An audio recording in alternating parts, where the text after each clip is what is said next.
Hi guys, మీరు కనుక ఇప్పుడు ప్రజెంట్ ఇల్లు కట్టుకుంటున్నా లేదా ఫ్యూచర్లో ఇల్లు కట్టుకోవాలి అనే ఉద్దేశం ఉన్నా కూడా మన వీడియోని స్కిప్ చేయకుండా లాస్ట్ వరకు చూసేయండి. నేను మీ రవితేజ.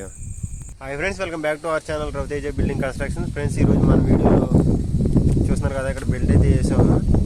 ఆల్రెడీ నిన్న క్రాక్ చూపించాను, పిల్లలు క్రాక్ రావడం అదంతా కూడా మేము లోపల మొత్తం కూడా ఖాళీ చేసేసి మీకు క్లారిటీ చూపిస్తాను నెక్స్ట్.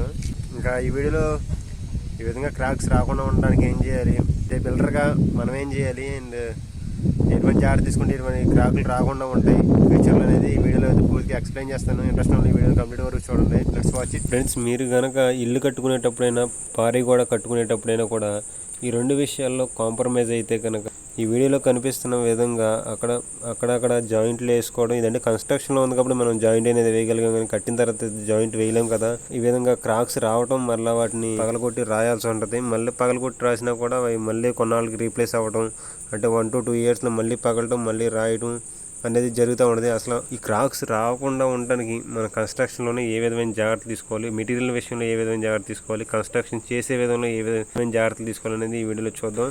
ముందుగా అసలు ప్రహరీ గోడ కట్టుకునేటప్పుడు మనం అసలు ఏ విధంగా కట్టుకోవాలి. ఇప్పుడు మనం బేస్మెంట్ అనేది గట్టిగా ఉండేటట్టు చేసుకోవాలి ఫ్రెండ్స్, ఎందుకంటే బేస్మెంటే గోడ మొత్తానికి కూడా ఆధారం. ఇక్కడ కనుక మనం చూసుకున్నట్టయితే కనుక ఈ గోడ హైట్ మొత్తం వచ్చేసరికి 10 అడుగుల వరకు అయితే, లేకపోతే అంటే 5 అడుగులు 4.5 అడుగుల ఎత్తు బేస్మెంటు, 5.5 అడుగుల ఎత్తు ప్రహరీ గోడ అనమాట.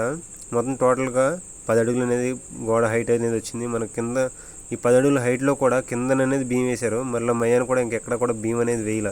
మనం ప్రాపర్గా చూసుకుంటే కనుక ఈ హైట్లో అంటే బేస్మెంట్ అనేది మనకి ఈ హైట్ సరిపోద్ది, 4 అడుగులు సరిపోద్ది అనుకున్నప్పుడు 4.5 హైట్ మనకు బేస్మెంట్ కావాలి కాబట్టి ఆ హైట్లో ఒక 9 అంగుళాల బీమ్ అనేది లేదా ఒక 6 అంగుళాల బీమ్ అనేది నడుపుకోవడం బెటర్. పిల్లర్ టు పిల్లర్కి జాయింట్ అనేది ఉంటుంది అండ్ ఈ విధంగా క్రాక్స్ అనేవి రాకుండా ఉంటాయి. ఇంకా సెకండ్ వన్ వచ్చేసరికి ప్రహరీ గోడ విషయంలో మనకి 4.5 అడుగుల హైట్ అనేసరికి మనకి మట్టి తన్నుడు అనేది ఎక్కువగా ఉంటుంది, మట్టి ఫోర్స్ అనేది ఎక్కువ పడుతుంది కాబట్టి గోడ మీద మ్యాక్సిమం అడుగు వెలాడుపు ప్రహరీ గోడక బేస్మెంట్ వేయడానికి ట్రై చేయండి. కొంచెం అమౌంట్ ఎక్కువ అవుతుంది అనే విషయంలో మీరు కనుక కాంప్రమైజ్ అయితే కనుక ఈ విధంగా అక్కడక్కడ పిల్లర్ల దగ్గర క్రాక్స్ రావడం, మట్టి తోసేయడం అనేది జరుగుతూనే ఉంటుంది.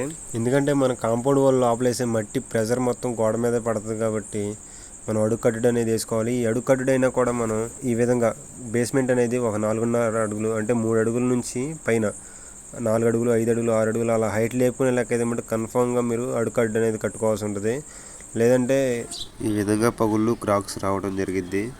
అండ్ ఇంకా వీళ్ళు చేసిన ఇక్కడ మిస్టేక్ ఏంటంటే ఈ గోడ పొడవు వచ్చేసరికి 120 అడుగుల వరకు పొడవు ఉంటుంది. ఇంత పొడవు మీద 4 అడుగుల హైట్లో బీమ్ అనేది పోయలేదు. ఇంకా 4.5 అడుగుల ఎత్తు వరకు నిలువుపాల మీద అయితే కట్టడం జరిగింది, అంటే 7 అంగుళాల వెల్లడుపుతో కట్టడం అనేది జరిగింది. అందుకని అయితే ఈ విధంగా అక్కడక్కడ క్రాక్స్ రావడం జరుగుతుంది. ఇంకా మెటీరియల్ విషయానికి వస్తే కనుక ఫ్రెండ్స్, వీళ్ళు అయితే క్వాలిటీ మెటీరియల్ అంటే క్వాలిటీ ఐరన్, క్వాలిటీ సిమెంట్, ఈ రెండు సిమెంట్ క్వాలిటీని యూజ్ చేశారు, కానీ కన్స్ట్రక్షన్ విషయంలో క్వాలిటీని అనేది తప్పారు కాబట్టి ఈ విధంగా క్రాక్స్ అనేది రావడం జరిగింది, పగులు అనేది గోడ అక్కడక్కడ పగలడం అనేది జరుగుతుంది. అందుకని కన్స్ట్రక్షన్ విషయంలో మెటీరియల్ విషయంలో కకృతి పడమాకండి, ఎందుకంటే మళ్ళీ చేసేది కాదు కాబట్టి కొంచెం క్వాలిటీ మెటీరియల్ అలాగే క్వాలిటీ వర్క్ అనేది చేయించండి. ఎందుకంటే సొంత ఇల్లు అనేది ప్రతి ఒక్కరి ఎవరి కళని కూడా పాడు చేసుకోవాలని ఎవరు కూడా అనుకోరు. ఫ్రెండ్స్, మీరు కనుక మన ఛానల్ సబ్స్క్రైబ్ చేసుకోండి, మీ అమూల్యమైన సలహాలను కామెంట్ చేయండి. నేను మీ రవితేజ, సైనింగ్ ఆఫ్.